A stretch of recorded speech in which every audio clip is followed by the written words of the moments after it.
Ala kulli hal, quoi qu'il en soit, nous musulmans croyants, nous savons que Dieu est sage et qu'il a bien fait les choses et qu'il a créé l'homme pour la femme et la femme pour l'homme et que les deux doivent cheminer ensemble pour leur bonheur et leur bien-être sur terre et dans l'au-delà, mais aussi pour le bonheur et le bien-être de l'humanité tout entière, car de ce mariage découlent mille et une bonnes choses, notamment la progéniture, les enfants qui nous apportent aussi le bonheur et l'amour.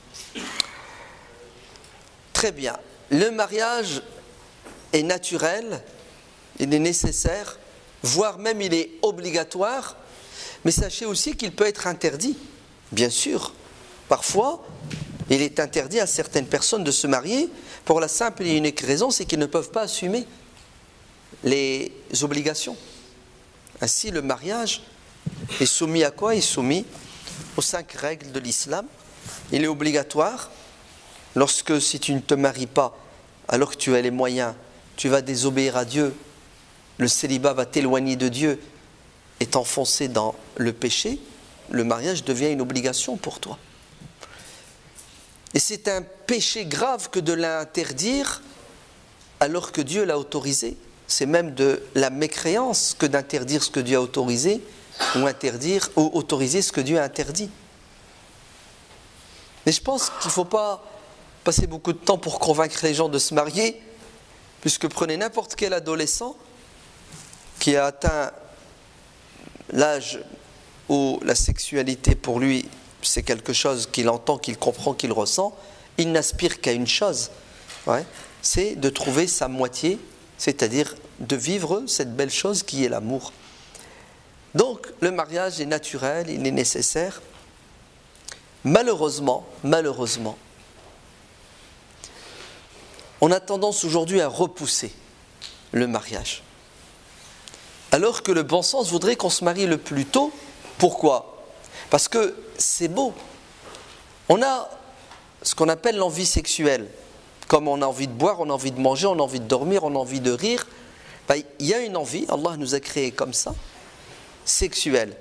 Et c'est une des envies les plus intenses qui pèsent sur nous. C'est tellement intense que l'être humain est capable de tuer, il est capable de violer, vous entendez? C'est-à-dire qu'il est capable d'agresser une femme pour ce plaisir-là. Il est capable de patienter, de ne pas manger pendant 1 jour, 2 jours, 3 jours, mais quand l'envie sexuelle le prend, il pète les plombs et il va jusqu'à quoi? Jusqu'à violer, à tuer psychologiquement, voire même physiquement une femme. Et malgré cela, vous savez ce qui se passe de plus en plus dans notre communauté, c'est qu'on repousse la date de quoi? Du mariage. Parce que le mariage, c'est la porte ouverte à quoi? À l'épanouissement sexuel, car pour nous musulmans, il est interdit d'avoir des relations sexuelles hors mariage. Vous entendez, hein? On doit rester chaste et vertueux, les hommes et les femmes. La fornication est interdite pour les hommes et les femmes. Pourquoi? Parce que Dieu a mis des limites. Et si l'être humain n'a pas de limite, il se transforme en monstre, en prédateur, surtout au niveau sexuel. C'est-à-dire, il va quoi? Il va abuser de l'autre. Et c'est quoi cet abus? On ne parle pas de la relation sexuelle consentante en dehors du mariage, que pour certains c'est tout à fait naturel, pour nous ça reste toujours un péché. Mais nous parlons de l'abus dans le sens où, ouvrez bien vos oreilles, toute femme normalement constituée n'aspire qu'à une chose, c'est d'aimer et d'être aimée. Aujourd'hui, on nous a enseigné, on nous a appris que la relation sexuelle peut très bien être dissociée de la relation sentimentale. C'est-à-dire, la relation sexuelle aujourd'hui est un acte bestial, c'est physique. Voilà, tu te fais un plaisir, point à la ligne. Le reste, ça ne te regarde pas. Les conséquences psychologiques. Oui, c'est une réalité. Tu peux très bien avoir des relations sexuelles avec une personne sans l'aimer. Et pourquoi d'ailleurs tu veux l'aimer? Et on a tué ce qu'il y a de plus beau sur terre qui s'appelle l'amour. La relation sexuelle, ce n'est qu'une expression de cet amour. Mais l'amour, c'est quoi? L'amour, c'est d'exprimer des sentiments nobles envers cette personne, à travers des paroles, à travers des gestes, mais à travers aussi quoi? Une fidélité. Oui, car la trahison, c'est la pire des choses. Et l'être humain est possessif et égoïste. Non, aujourd'hui, éclate-toi sans limite. Pourquoi? Parce que on n'a qu'une vie, il faut en profiter au maximum. C'est faux. La vie d'ici-bas est éphémère. La vraie vie, c'est celle de l'au-delà. Et on aura des comptes à rendre dans tous les domaines et dans la sexualité. Et notre sexualité, c'est une sexualité qui est animée par une spiritualité et non pas une animalité. Et assumez, soyez fiers. Hein. Ne soyez pas complexés. Ouais. Parce qu'aujourd'hui, on voudrait nous faire croire qu'on n'est pas normaux. Hein. Vous êtes coincés, vous êtes arriérés, vous êtes vieux jeu, vous êtes obsolètes. C'est faux. Nous sommes des êtres humains qui avons des limites. Et un être humain, quand tu lui retires ses limites, il a parfois des comportements animaux. Parfois, c'est même pas parfois, c'est devenu, subhanallah, aujourd'hui, monnaie courante, on repousse le mariage. Alors, j'ai pas de données sociologiques, j'ai pas fait de statistiques, mais rien que les gens qu'on rencontre, qu'on voit, qu'on salue, t'as quel âge mon frère? J'ai 28 ans, t'es marié? Non. T'as 30 ans, t'es marié? Non. Et pourquoi t'es pas marié? Il a une situation, il est stable, physiquement, il peut assumer, il a plus ou moins toutes les conditions, il lui en manque une, c'est le partenaire. Pourquoi? Que je ne trouve pas, je n'arrive pas à trouver, j'ai fait des tentatives, ça n'a pas marché. En fait, il n'y a pas que ça. Aujourd'hui, se marier jeune, ben, c'est pas normal. D'ailleurs, on en rigole. Prends un jeune qui a 18 ans, il dit lui, tu vas te marier? Il rigole. Il drague. C'est risible. Pourquoi c'est risible? Parce que c'est choquant. Parce que ça se fait plus, ça n'existe plus. Alors que c'est tout à fait possible de se marier à 18 ans si on est capable d'assumer. De se marier à 20 ans, de se marier à 22 ans. Tout est une question de maturité, de responsabilité et de capacité d'assumer. Mais pourquoi tu as 25 ans, tu as 30 ans, tu as 35 ans, tu n'es toujours pas marié? Allez, tu veux me faire croire qu'il n'y a pas de femmes qui sont en attente de quoi?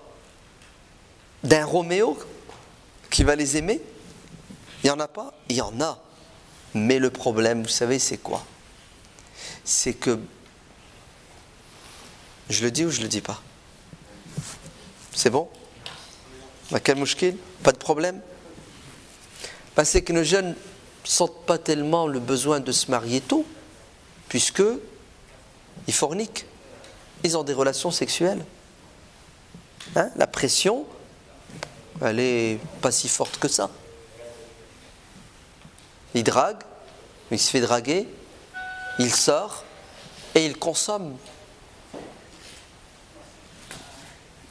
Al-Musiba. Voilà le début du malheur. Pourquoi c'est le début du malheur que d'avoir des relations sexuelles courantes, normales? C'est pas un accident, hein. C'est pas un péché que tu as fait et après tu regrettes et puis c'est reparti pour des années. Non, non, non, non. Et alors, il y a des gens qui disent, tu veux que je fasse quoi là? C'est normal, c'est naturel. Ouais. Tu me demandes l'impossible. Hein, l'école, la fac, la rue, le boulot, tu veux que je me... Je peux pas moi, je vais me suicider. Pourquoi c'est un problème?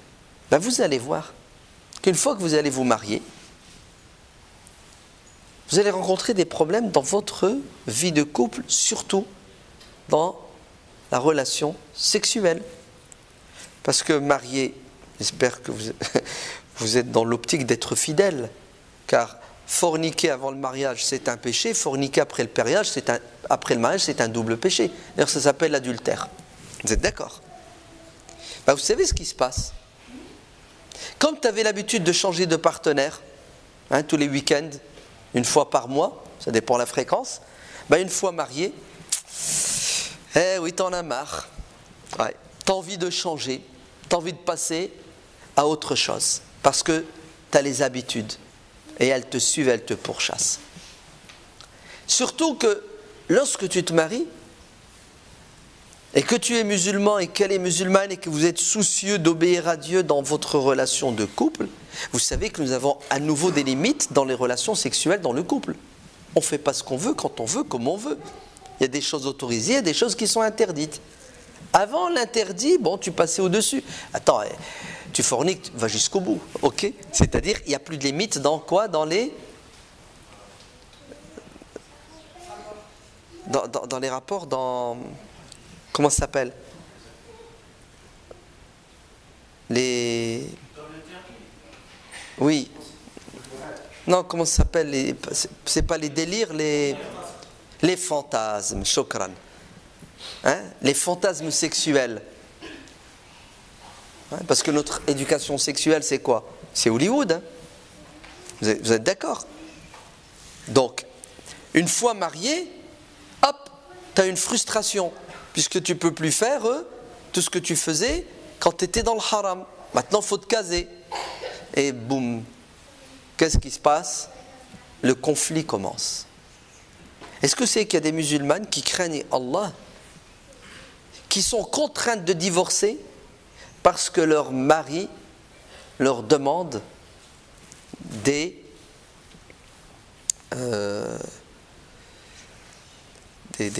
relations sexuelles illicites et elles refusent, ça part en vrille et ça se termine avec quoi? Avec une séparation. Oui. Donc faites attention, Allah barik fikoum, mariez-vous jeune, donnez-vous les moyens pour vous marier jeune, c'est-à-dire soyez mature, soyez responsable, et ne mettez pas la barre trop haute au niveau matériel, tout doucement l'oiseau fit son nid. Il y en a qui pensent et qui croient que la réussite dans le mariage c'est le matériel, c'est pas vrai. Wallah al-Adim, il vaut mieux commencer pauvre dans la relation de couple et évoluer ensemble que de mettre la barre haute dès le début et d'être éternellement insatisfait. D'ailleurs, l'abondance mène à quoi? Même à la luxure. Hein? Le péché avant le mariage, parfois nous suit, nous rattrape et nous empêche d'être stable dans notre couple. Je vous donne un exemple. Et je dis tout, hein, vous êtes prêts? Taïeb, tu retardes ton mariage. Vas-y. Tu sais que c'est haram de forniquer. Tu as recours à quoi? Tu as recours à une solution pour éviter le pire qui s'appelle la masturbation. Et voilà. Et la masturbation devient une habitude, devient un besoin. Non, ça devient une drogue. Ouais. Et une fois marié, est-ce que c'est que certains hommes ne trouvent pas de plaisir à avoir des relations sexuelles avec leur épouse parce que pendant 10 ans, son plaisir c'était dans la masturbation? Ouais. Et il est perturbé, il est déstabilisé. Donc faites attention, le divorce peut être la conséquence de quoi? De comportements sexuels déviants avant le mariage. Hein? Le divorce, c'est une solution à un problème. Ce n'est pas un problème. Je répète, le divorce est une solution à un problème. Ce n'est pas un problème. Le divorce n'est pas haram, il est autorisé, voire recommandé, voire obligatoire. Certains croient et pensent à tort que le divorce est détestable quand il est animé par de bonnes raisons. C'est pas vrai. Parce que on se base sur un hadith on se base sur un pseudo-hadith qui prétendrait que le prophète aurait dit que la chose la plus détestable que Dieu a autorisée, c'est le divorce. Abradul halal ilallah at-talaq. Ce hadith, il n'est pas vrai. Déjà, la chaîne de transmission, il y a un maillon faible, et le hadith lui-même est faux. Pourquoi il est faux? Parce que Allah, dans le Coran, parle du talaq. Vous entendez? Il y a une sourate dans le Coran qui s'appelle sourate at-talaq. Ouais. Donc c'est faux. Le divorce, c'est pas quelque chose de détestable. C'est la manière de divorcer qui est détestable. C'est la raison qui est détestable. Mais le divorce en lui-même, quand il est nécessaire, quand il est obligatoire, c'est une adoration. Tu te rapproches d'Allah quand tu le fais comme il se doit. Donc le divorce n'est pas un problème, mais il est une solution à un problème. Lequel?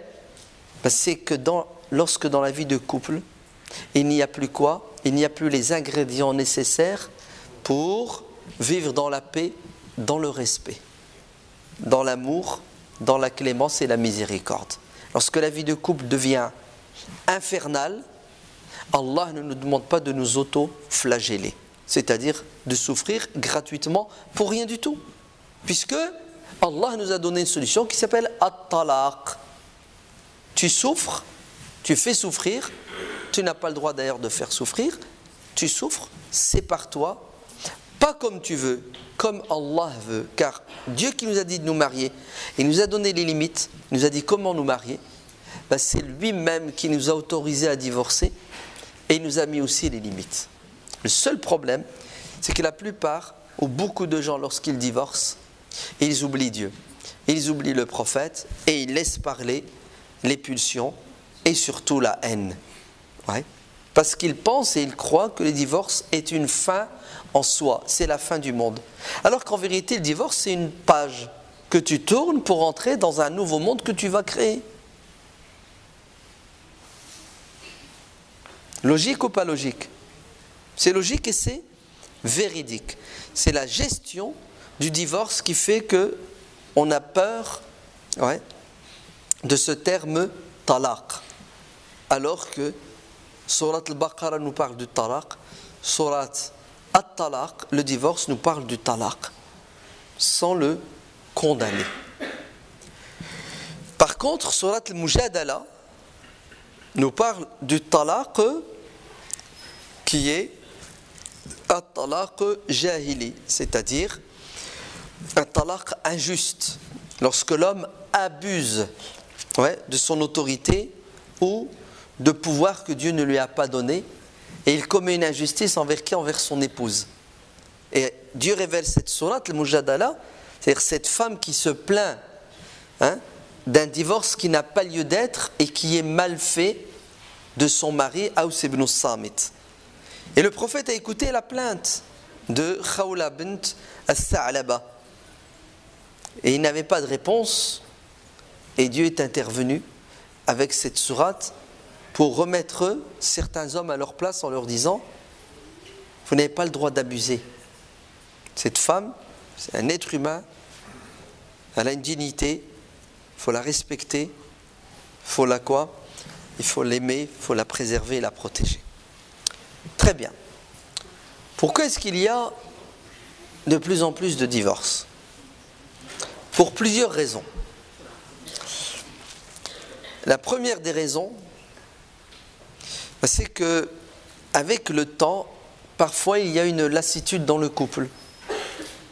C'est-à-dire aujourd'hui on commence à avoir des divorces dans des couples qui ont 20 ans, 30 ans de mariage. Généralement, les psychologues, les sociologues parlent de crise dans le couple. La crise de la quarantaine, la crise de la cinquantaine. Après, en fait il y a des turbulences, il y a des vagues. Tu te maries, il y a des hauts et il y a des bas. Et parfois le bas il est très bas et ça crée quoi? Ça crée un tremblement de terre. Certains arrivent à le gérer et à repartir sur de bonnes bases. Il y a toujours des séquelles, mais certains n'arrivent pas et là ça crée quoi? Ça crée une rupture. Donc, avec le temps, il y a une lassitude.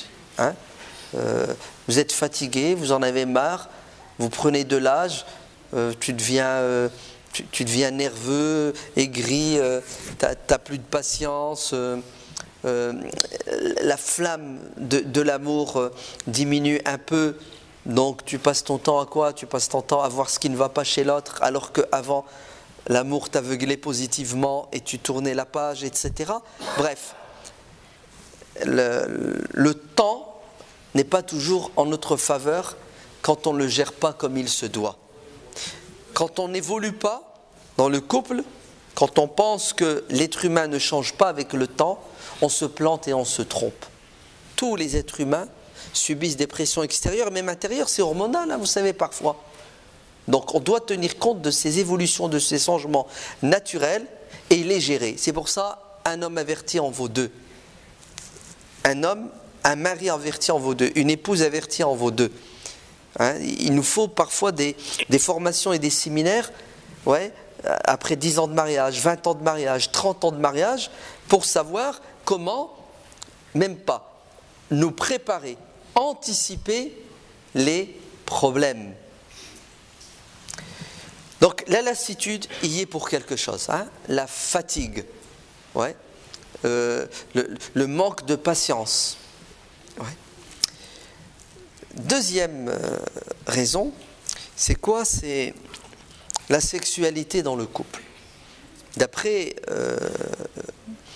ceux qui essaient de réconcilier, hein, ceux qui font la thérapie de couple, ils disent que le problème numéro 1, qui revient toujours dans les conflits, on parle de 80%, c'est les relations sexuelles, la sexualité dans le couple. Ouais. À un moment donné, il y a une incompatibilité, ou parfois il y a une lassitude et une fatigue, ou il y a une déception. Et lorsque l'homme n'est pas satisfait, lorsqu'il n'y a pas un équilibre, l'homme avec un H, l'homme et la femme, dans la sexualité,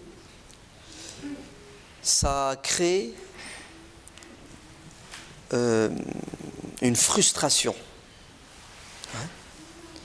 Et c'est cette frustration qui pousse l'individu à quoi? À s'éloigner de son partenaire pour rechercher un autre partenaire. Ouais. Tu n'es plus satisfait sexuellement dans ton couple, tu es en besoin, tu es en manque. Donc qu'est-ce que tu fais? Tu essaies de trouver la satisfaction ailleurs. Et j'ai presque envie de vous dire, c'est quelque chose qui, à un moment donné, atteint tout le monde. Le problème, c'est la bonne gestion des problèmes. Ouais.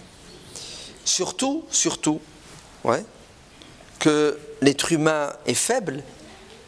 Il vit dans une société, il y a de la mixité. La mixité. On vit dans une société connectée 24 heures sur 24. Vous avez tous un iPhone, je suppose. C'est ça? Smartphone.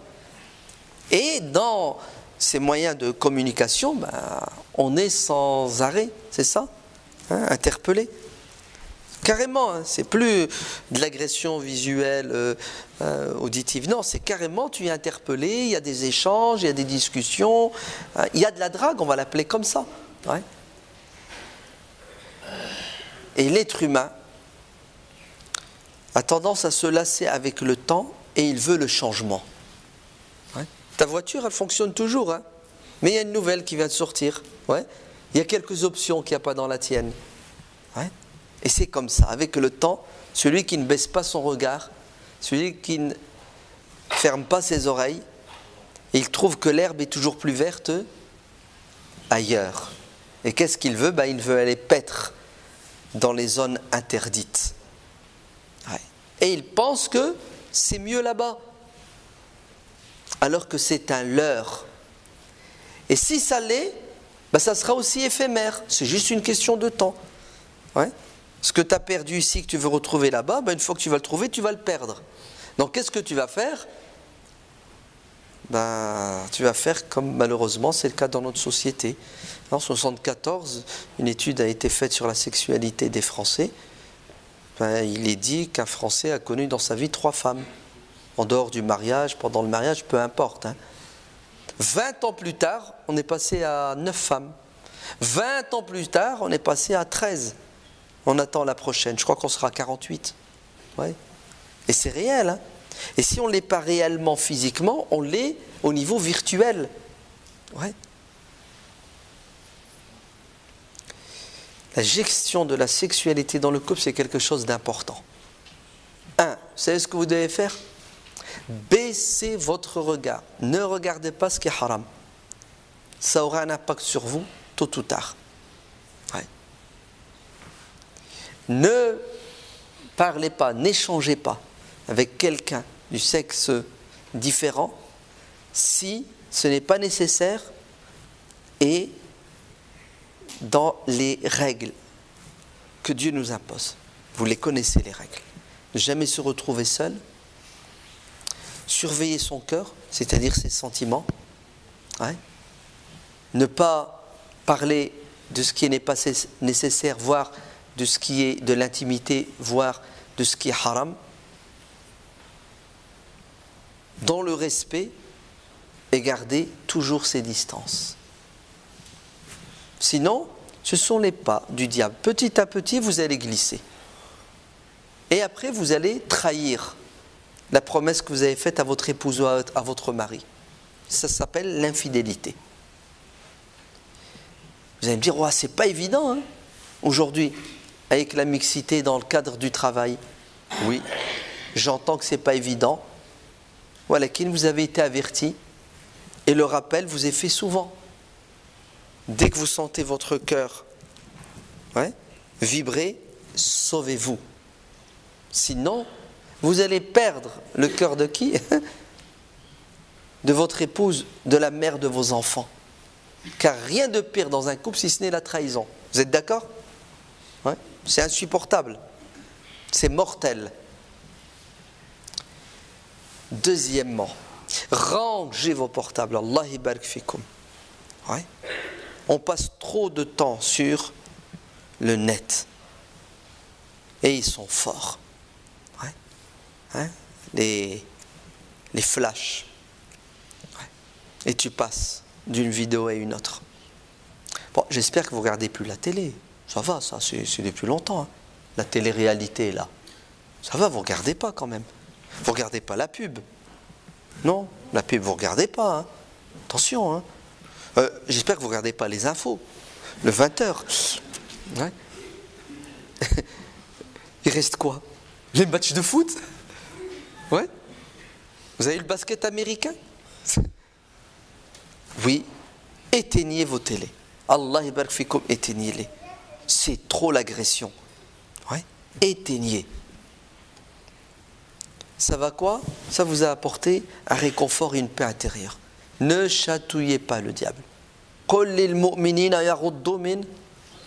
Wallahi, c'est la solution. Baissez votre regard. Oui. Ne le chatouillez pas, le traître. Et taqud dunya wa taqud nisa. C'est une fitna, c'est une épreuve. La sexualité, le problème numéro 1, vous savez, c'est quoi? C'est le manque d'harmonie. Ouais. Ça veut dire quoi l'harmonie dans le couple, dans la sexualité? C'est-à-dire parfois l'homme a envie d'avoir des relations sexuelles et la femme n'a pas envie. Et vice-versa, la femme a envie, l'homme n'a pas envie. Quand les deux ont envie, ça va. Alors qu'est-ce qui se passe? C'est soit la femme elle est assez intelligente et qu'est-ce qu'elle se dit? Je vais faire plaisir à mon mari. D'ailleurs, je l'aime et quand on aime quelqu'un, on donne sans compter. D'accord? Ça me dit ouais, mais attends, ça veut dire qu'elle fait du cinéma. Et alors, cinéma, c'est pas haram. Non, mais c'est vrai parce qu'il y a des femmes qui disent non, moi je ne conçois pas avoir des relations sexuelles avec mon mari si j'en sens pas le besoin. Ouais, mais t'en sens pas lui, il en sent le besoin parce qu'il y fait quoi? Tu veux qu'il trompe, tu veux qu'il aille voir, tu veux qu'il finisse par te détester parce que tu le frustres. Oui. C'est pour ça le hadith va dans ce sens. Une femme n'a pas à se priver sans raison fondamentale. Et un homme non plus n'a pas à se priver à sa femme. Ouais. Puisqu'elle est dans le manque, dans le besoin. Si elle n'est pas satisfaite, elle va être frustrée. Et frustration sur frustration, ça finit très mal. Donc il faut savoir faire des sacrifices. Et savoir donner sans rien attendre en retour. Maintenant, il ne faut pas abuser non plus. Ouais. Parce que parfois, il y a des hommes qui ne tiennent pas compte de la sensibilité de la femme et qui pensent que la femme, c'est un corps, c'est de la chair. Ouais. Et que le besoin sexuel est une fin en soi. Alors que c'est faux. Le but, ouais, des relations sexuelles, c'est d'atteindre quoi? C'est d'atteindre un plaisir commun. Ouais. C'est pas animal, on l'a dit tout à l'heure, c'est les animaux qui s'accouplent pour enfanter où ils sont excités. Nous, la relation sexuelle, elle a une dimension noble. Ouais. Le prophète le dit dans un hadith. Il dit « Wa fi bud'i ahadikum sadaqa ». Regardez, dans la relation sexuelle, il y a quoi? Il y a une dimension spirituelle. C'est une sadaqa. C'est quoi une sadaqa? C'est un don que tu fais à quelqu'un qui est dans le besoin. Vrai ou faux? La sadaqa se fait comment? La tubtilu sadaqatikum bil manni wal ada. La sadaqa, tu la fais pas n'importe comment. Si tu fais une sadaqa matérielle et tu blesses la personne, tu l'humilies. Dieu ne l'accepte pas. Qawlun ma'rufun khayrun min sadaqatin yatba'uha ada. Il vaut mieux dire une bonne parole à quelqu'un, j'ai pas, que de lui donner et de l'humilier. Ah ben, la relation sexuelle doit se faire de manière à ce que la personne quoi, soit épanouie, soit heureuse. Et il faut suivre une formation. Naham. Parce qu'on a tendance à quoi? On a tendance à croire et à penser que c'est purement mécanique, alors que c'est faux. Tout est dans l'esprit. Et si vous n'avez pas fait un peu de psychologie pour savoir comment une femme vit la sexualité, comment la gère, vous allez détruire votre partenaire. Et un homme aussi. Hein. Si une femme elle ne sait pas comment un homme vit sa sexualité, vous allez détruire votre partenaire. Ouais. Et le prophète le dit, alayhi salatu wassalam. Par exemple, le prophète dit aux hommes, il ne vous est pas permis, ouais, à vous les hommes, de quoi? De vous faire plaisir, c'est-à-dire d'atteindre l'orgasme, ouais, et de laisser votre femme sur sa faim sans qu'elle ait pu être satisfaite. Parce que c'est violent. Ouais. Et quand c'est répétitif, c'est destructeur. Et après, la femme a la peur du rapport sexuel. Pire, vous savez ce que disent certaines femmes? Elle dit, je ne supporte plus mon mari parce que les relations sexuelles sont pour moi maintenant dans mon couple du viol. Ouais, du viol. Certaines femmes disent, je me sens violée. Ouais. Et certains hommes, c'est ce qu'ils disent. Ils disent, non, moi il faut que j'aille voir ailleurs. Parce que ma femme, ben, elle ne me satisfait pas. Pourquoi? Parce que elle est ailleurs. Hein, elle ne suit pas son mari, elle ne l'accompagne pas. Ouais. Elle est distante. Bref, en tout cas, sachez que la sexualité est une des causes dans le conflit qui mène au divorce. Ouais. Vous allez me dire, ouais, mais c'est quoi la solution? La solution, c'est de discuter, c'est de dialoguer, c'est de se connaître, c'est de s'apprendre, c'est d'être attentif. Vous savez, c'est quoi la solution? Il faut savoir faire des sacrifices. Oui. Il faut savoir faire des concessions. C'est-à-dire, oh non, moi je ne peux pas, moi. Moi, si ma femme ne me satisfait pas, j'en prends une deuxième. Ouais. Et je vous donne un conseil, n'ouvrez pas cette porte. Parce que vous ne savez pas où vous allez. D'ailleurs, il est interdit en France d'avoir une seconde épouse. Vous avez le droit d'avoir des maîtresses. Hein. Ce n'est pas interdit en France. Ouais. Sahih. Tu changes juste le nom, tu ne l'appelles pas épouse, tu l'appelles ma copine, ma maîtresse, tu l'appelles... Ils appellent ça la polygénie. Hein, il y a la polygamie, c'est haram, la polygénie, c'est halal. C'est vrai, hein, c'est réel. Quoique ça dépend pour qui. Pour certains, avoir plusieurs épouses, c'est pas haram. Il est mort, Mskin, il y a quelques mois. Hein, Ahsan, ceux qui portaient l'étendard de la gastronomie française. Bocuse, Mat, il avait 3 épouses. Il le criait haut et fort sur les toits, en voilà 1, 2, 3. Et pas de problème, hein. Personne ne lui a fait le reproche, il n'a pas été attaqué, il n'y a pas eu une enquête spéciale et un envoyé moins spécial sur lui. Voilà. Ouais. Bref. Vous faites ce que vous voulez, vous gérez votre sexualité comme vous voulez, dans les limites autorisées par Allah. Voilà qu'il faites attention, Allah barak fikum. Je sais que le désir sexuel, il est fort, l'envie sexuelle est forte. Mais il est 10 fois plus fort cette envie lorsque quoi? Lorsque vous ne vous mettez pas des limites. Ouais. C'est-à-dire, lorsque vous commettez le péché du regard haram, c'est tout à fait normal que vous soyez en demande en permanence et que peut-être votre épouse ne suive pas.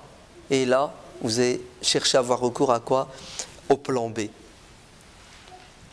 Et c'est la boîte de Pandore, hein. Vous le savez ça. Très bien. Qu'est-ce qui fait encore qu'il y a beaucoup de divorces? On fait des enfants et on veut que nos enfants soient source de quoi? De bonheur. Vous êtes d'accord? C'est un plaisir que d'enfanter et de vivre avec ses enfants. Mais parfois les enfants deviennent source de quoi? De conflits dans le couple. Eh oui. Lorsqu'il n'y a pas, de la part du père et de la mère, donc de l'homme et de la femme, mari et de l'épouse, une entente sur les fondements, les piliers de l'éducation. Et ça se termine souvent en dispute, en conflit, alors que les deux veulent le bonheur et le bien-être de leur enfant. Mais ils ne se sont pas entendus. Ils n'ont pas fait de formation. Chacun pense détenir la vérité absolue. Et parfois, c'est un bras de fer qui dure. Et plus les enfants grandissent, s'il n'y a pas d'entente sur le projet éducatif, plus les conflits sont répétitifs et intenses, jusqu'à ce que ça se termine avec une cassure totale, même s'il n'y a pas de divorce. Au tribunal, il y a un divorce au quotidien dans la maison. Ouais. Et tu le vois dans les enfants qui prennent parti avec le père ou avec la mère. C'est-à-dire, les enfants deviennent une cause de séparation parce qu'on n'a pas su s'entendre, on n'a pas su aller dans le même sens. Donc Allah barak fikoum, apprenez à éduquer vos enfants ensemble. Les enfants sont aussi source de séparation et de divorce lorsque les pères n'assument pas leur part de responsabilité dans l'éducation et que les mères tirent la sonnette d'alarme matin, midi et soir parce qu'elles n'y arrivent plus, elles ont besoin d'aide, elles ont besoin du partenariat. Ouais. Elles se fatiguent physiquement, psychologiquement et après on ne comprend pas pourquoi elle est sur les nerfs, pourquoi elle crie. Et après elle se venge. Tu me fais du mal, je souffre, je vais te rendre l'appareil. Mais je ne comprends pas pourquoi, quand je rentre, tu fais toujours la gueule, je veux avoir des relations, ça fait 15 jours, tu te refuses. Parce qu'elle n'est pas dans son assiette, parce qu'elle souffre. Et tu ne veux pas voir sa souffrance, tu ne veux pas l'entendre, tu ne veux pas la comprendre. Assumez votre responsabilité, on fait des gosses pour les rendre heureux, sinon ils vont faire notre malheur, nos gosses, et on va faire leur malheur. Et il y a beaucoup de divorces à cause de ça. Ouais. Qu'est-ce qui fait encore qu'il y a des divorces? C'est la mauvaise gestion des relations familiales.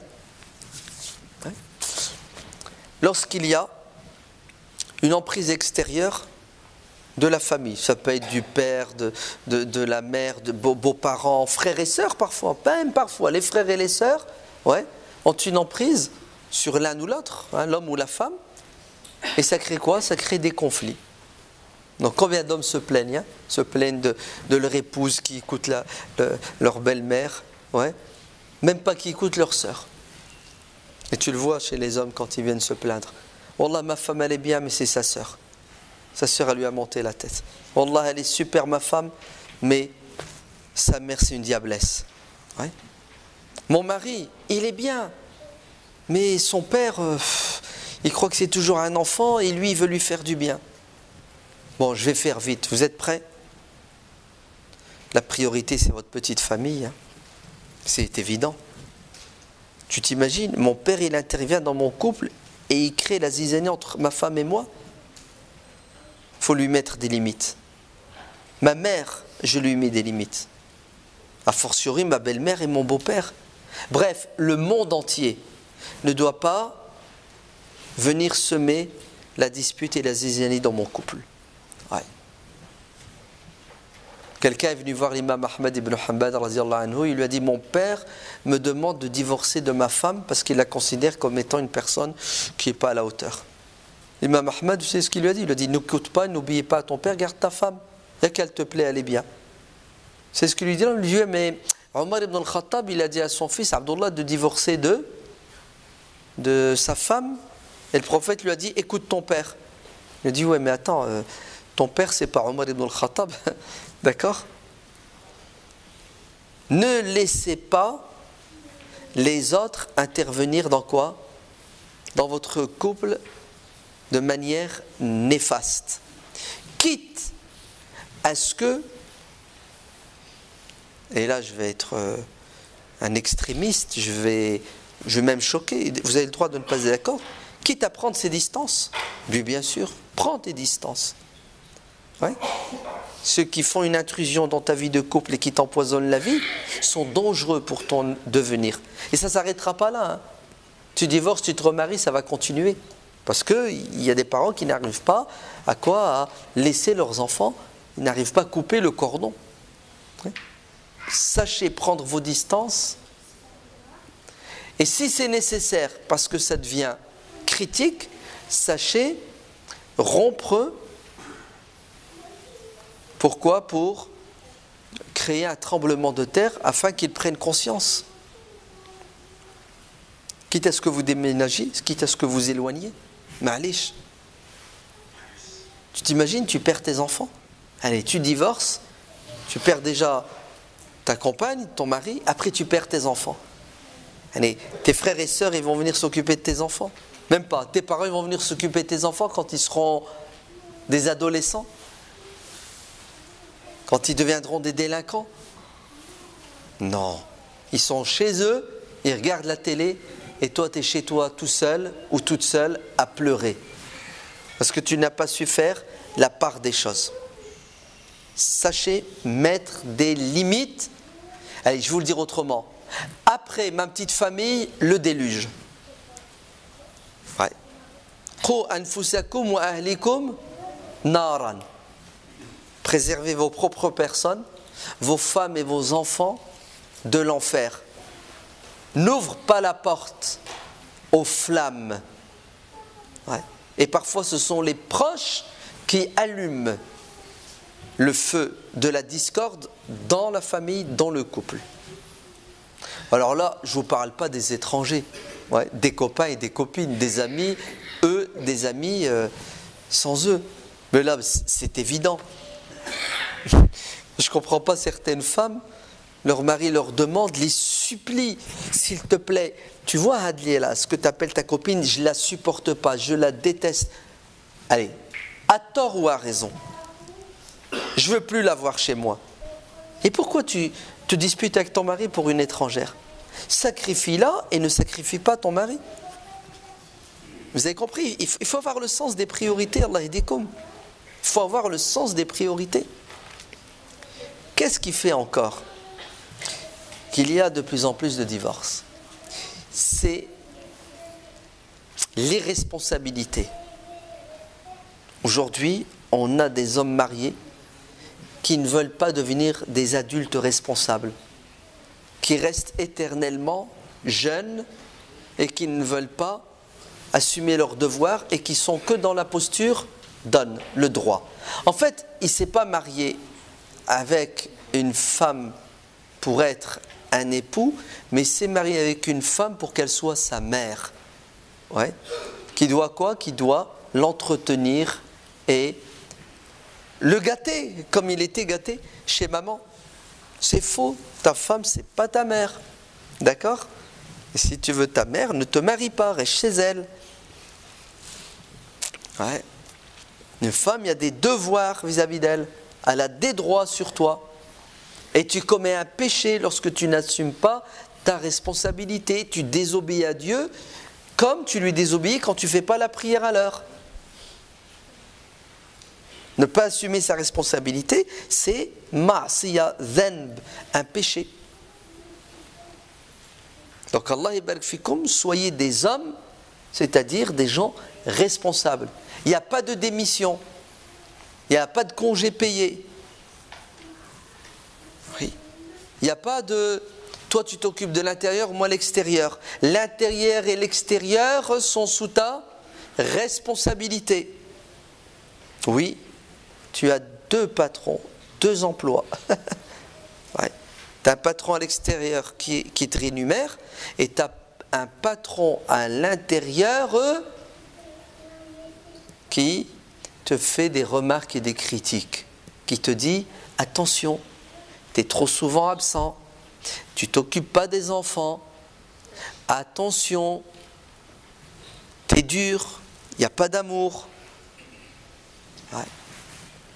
Et wallah, tu peux dire alhamdulillah d'avoir une épouse qui te rappelle à l'ordre.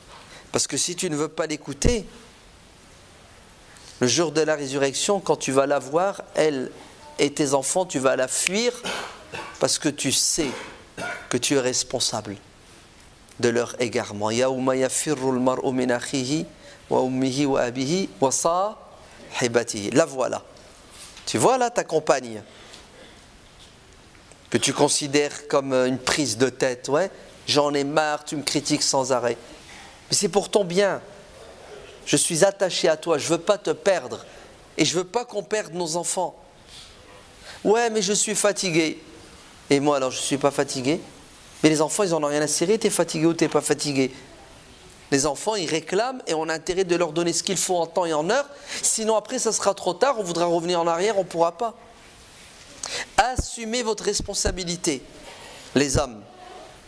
Vous êtes des gardiens d'un troupeau, des bergers. Wallah, il y a des loups, il y a des renards, il y a des hyènes. Et ils sont partout. Et les femmes doivent aussi assumer. Oui. Délaisser ses enfants pour gagner de l'argent que vous allez dépenser. Ouais. Pour payer des gens qui doivent s'occuper de vos enfants,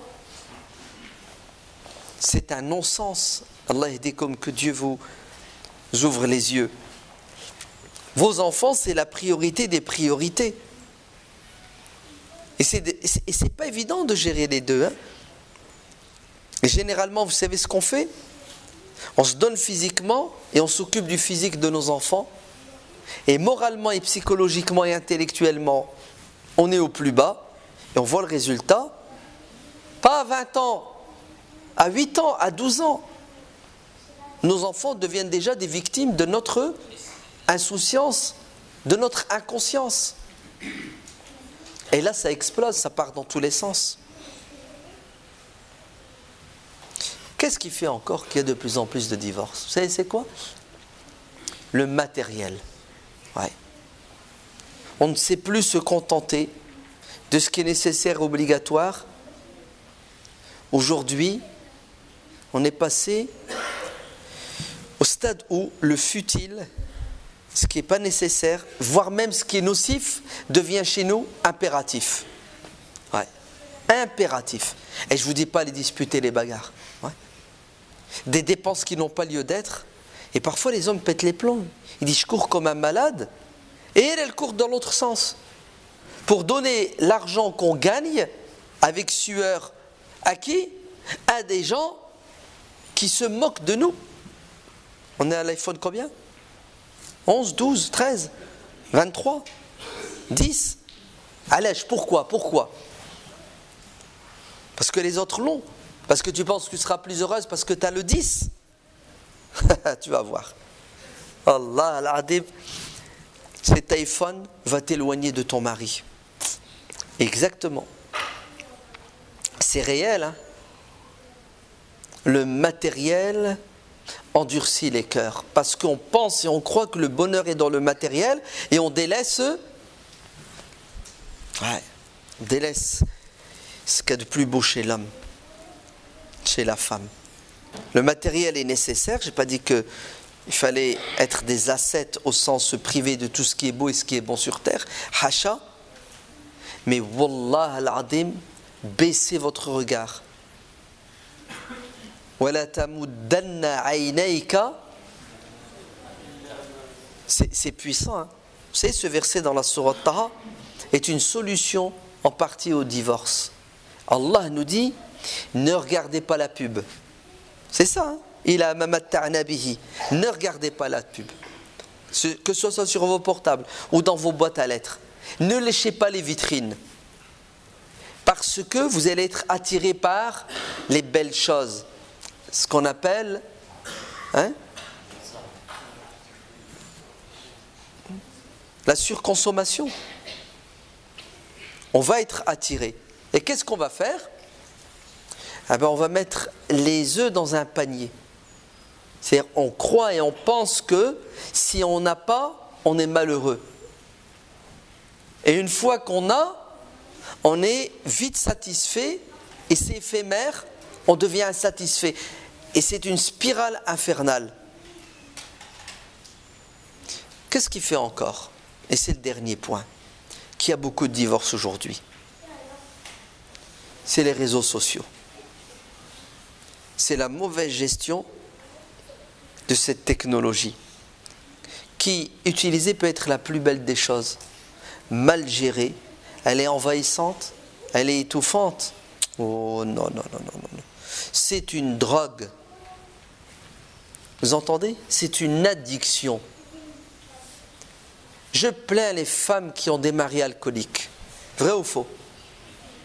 Je plains les femmes qui ont des maris toxicomanes. Sachez que ces femmes ne sont plus à plaindre. Parce que le mec, quand il n'y a pas bu, ça va. Il y a des moments de résurrection. Mais l'addiction, au téléphone, à la tablette, au net, c'est la pire des addictions. Vous savez pourquoi? Parce que tu trouves des circonstances atténuantes. À qui? À quelqu'un qui est malade. On dit l'aral, miskin. Quelqu'un qui est handicapé. Quelqu'un qui a subi. Mais comment tu peux excuser quelqu'un qui sort son iPhone? Non, il ne le sort pas en fait, il est toujours dehors l'iPhone. Il est greffé. Ouais. Et en permanence, dehors, à l'intérieur, dans la maison. Il est là sans être là. Il est là physiquement, mais il est absent. Il n'y a même plus de dialogue dans le couple. Il n'y a plus d'échange. Ah, si seulement. Regardez ce que je vais vous dire et je vais vous étonner parce que à chaque fois qu'on critique, un an, non, c'est même plus un an, c'est 6 mois plus tard, tu regrettes le haram d'avant. Parce que le haram qui vient après, il est pire. Ouais. Ah, si seulement. Il était sur son iPhone pour jouer, tu sais, un match de foot, là. C'est même plus du foot, ça, je ne sais pas ce que c'est, là. Vous savez, les jeux, là, hein, tu passes d'un monde à un autre. Non, en fait, il est sur son iPhone, et qu'est-ce qu'il fait? Et sa femme, elle est à côté. Et il est en train d'échanger avec une autre femme. Est-ce que vous imaginez la violence, la gravité de la situation? Est-ce que tu imagines cet homme qui rentre du travail et sa femme, elle est au téléphone et elle rigole, elle est toute joyeuse pendant 2 heures, elle ne lui parle pas. Hein, ouais. Elle ne sait même pas qu'il est rentré d'ailleurs. Mais on va jusque-là. Et une fois que le téléphone est raccroché, elle fait la gueule. Il n'y a plus de dialogue, il n'y a plus de discussion. Vous voulez un conseil? Vous n'allez pas le suivre. Mot d'avion. Oui, arrêtez de planer. La réalité, elle est amère. Les études le prouvent. Depuis que ça s'est démocratisé, ça s'est installé, les couples ça commence déjà à l'intérieur avec l'éloignement. Il est là sans être là. Elle est là et elle est absente.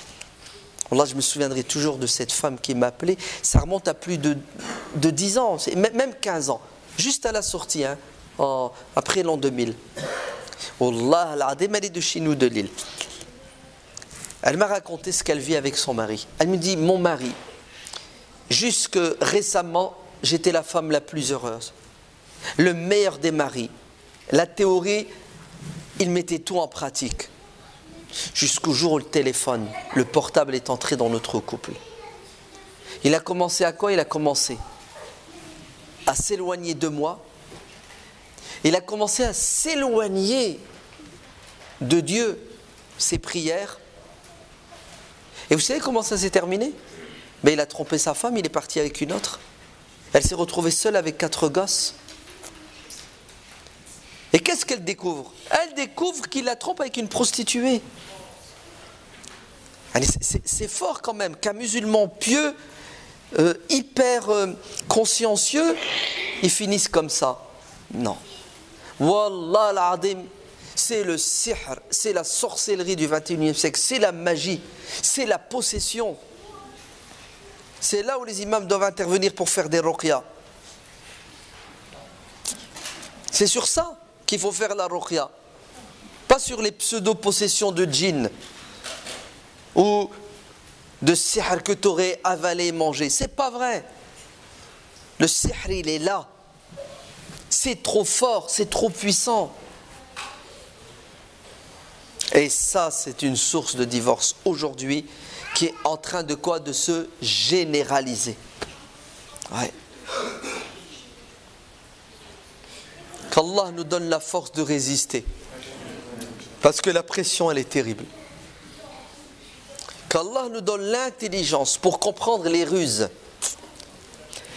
Non pas de shaitan, hein, car shaitan, c'est un gamin par rapport à YouTube, Snapchat, Instagram. Vous entendez? C'est rien ça.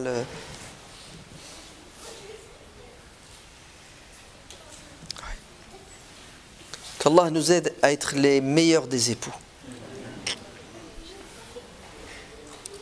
Parce que, au final, une femme, c'est pas compliqué quand tu sais gagner son cœur. Ouais. Si tu sais l'aimer, elle va t'aimer, elle va se sacrifier pour toi sans compter. Ouais. Pourquoi tu veux qu'elle aille chercher ailleurs? Et pourquoi toi tu veux aller voir ailleurs puisque tu es la meilleure des épouses qui te rend heureux tous les jours? On sait ce qu'on perd, mais on ne sait pas ce qu'on pourrait retrouver. Non, prenez soin de vos épouses. Ouais. Dites-moi, c'est pas la dernière des choses que le prophète a dit avant de mourir? C'est quoi? As-salatu, la prière et vos femmes, c'est ça? Allez, avant de nous dire adieu, le prophète, qu'est-ce qu'il dit? Prenez soin de vos épouses. Et aujourd'hui, nos épouses nous glissent entre les doigts. Ouais. On les perd.